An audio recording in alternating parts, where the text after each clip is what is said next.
Selamat datang di YouTube channel QHSSE Indonesia. Bersama saya Salman Al-Farisi, kali ini akan membahas tentang wajibkah semua perusahaan memberlakukan lengkap norma K3. Oke, kami mendapat pertanyaan dari salah satu anggota kami dengan menanyakan seperti ini. Apakah suatu perusahaan yang bergerak di bidang jasa harus mendapatkan pengesahan yang lengkap untuk norma K3? Seperti pengesahan penggunaan listrik di tempat kerja, pengesahan pengguna instalasi penyalur petir, pemakaian instalasi proteksi kebakaran. Nah, pertanyaannya seperti itu. Kira-kira apa sih dan bagaimana kita harus mengetahui detail tentang hal ini? Baik, pada hari ini kita akan coba kupas tuntas. Di dalam Undang-Undang Dasar 1945 pasal 27 ayat 2 menyebutkan bahwa tiap-tiap warga negara berhak atas pekerjaan dan penghidupan yang layak bagi kemanusiaan. Nah, ini menjadi dasar pokok mengapa kita harus menerapkan norma K3 di sebuah perusahaan. Nah, juga disebutkan di dalam Undang-Undang Nomor 13 Tahun 2003, Undang-Undang Ketenagakerjaan, itu pasal 87 ayat 1 menyebutkan setiap perusahaan wajib menerapkan sistem manajemen keselamatan dan kesehatan kerja yang terintegrasi dengan sistem manajemen perusahaan. Nah, di dalam pasal 86 menyebutkan bahwasanya di ayat 1, setiap pekerja atau buruh mempunyai hak untuk memperoleh perlindungan atas A. Keselamatan dan kesehatan kerja, B. Moral dan kesusilaan, C. Perlakuan yang sesuai dengan harkat dan martabat manusia, serta nilai-nilai agama. Dan di ayat 2-nya, untuk melindungi keselamatan pekerja atau buruh guna mewujudkan produktivitas kerja yang optimal, diselenggarakan upaya keselamatan dan kesehatan kerja. Sebelum adanya Undang-Undang Ketenagakerjaan, K3 juga telah diatur terlebih dahulu di dalam Undang-Undang Nomor 1 Tahun 1970 tentang keselamatan kerja.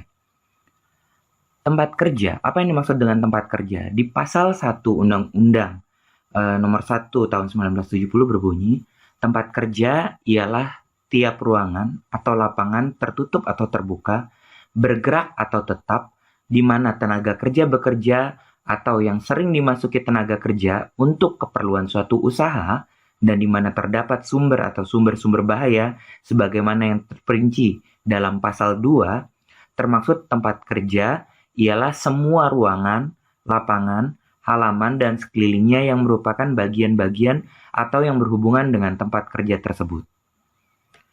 Tempat kerja yang dimaksud di dalam pasal 2 ayat 2 adalah tempat kerja di mana A.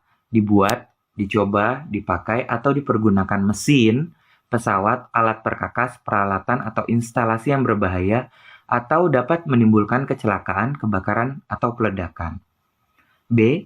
Dibuat, diolah, dipakai, dipergunakan, diperdagangkan, diangkut, atau disimpan bahan atau barang yang dapat meledak, mudah terbakar, menggigit, beracun, menimbulkan infeksi, dan bersuhu tinggi. C.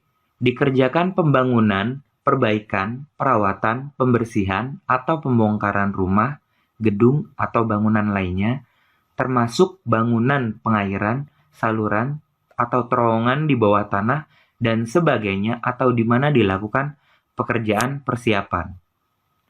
D. Dilakukan usaha pertanian, perkebunan, pembukaan hutan, pengerjaan hutan, pengolahan kayu, atau hasil hutan lainnya, peternakan, perikanan, dan lapangan kesehatan. E.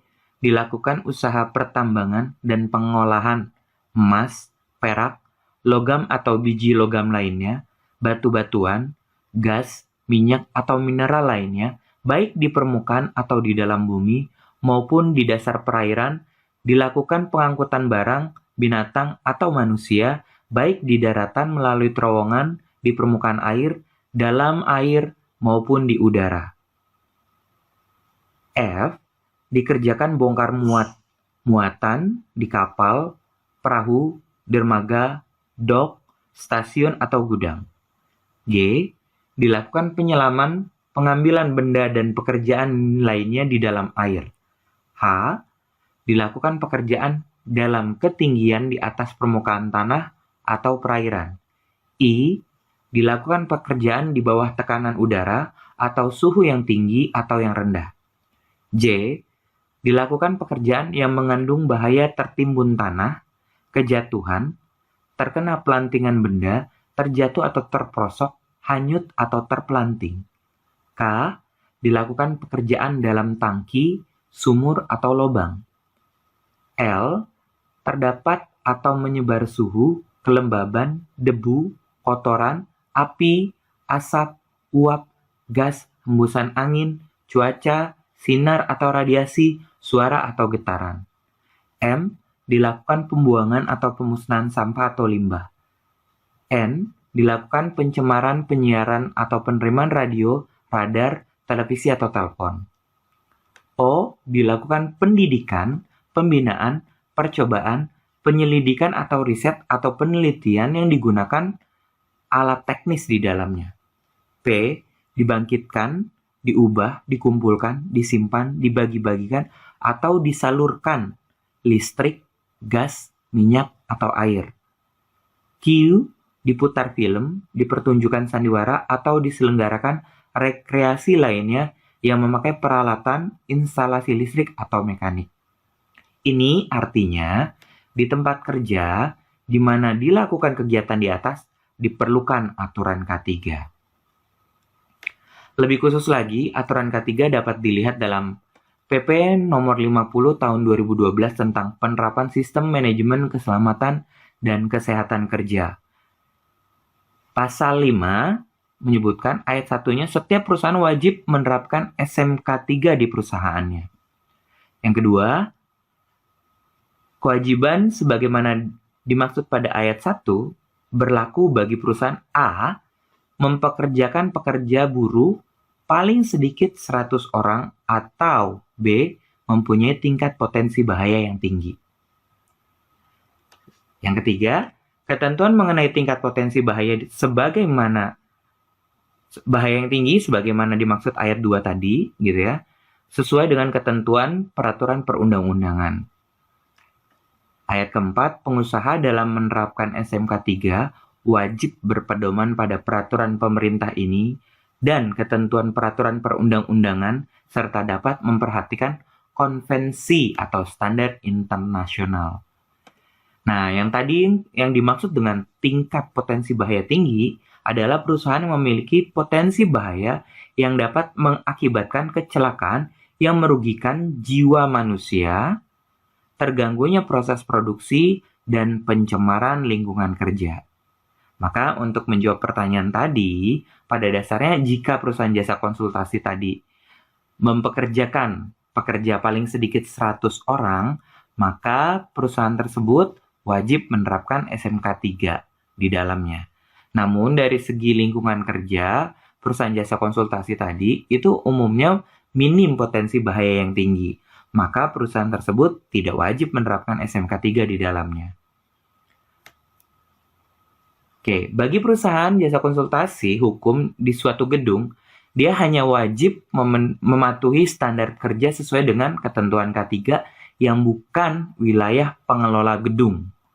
Maksudnya, pada prinsipnya jika sebuah kantor konsultan berada di suatu gedung, maka penerapan SMK3 yang melekat padanya itu terletak pada pengelola gedung, bukan si perusahaan jasa konsultasinya tadi, gitu loh.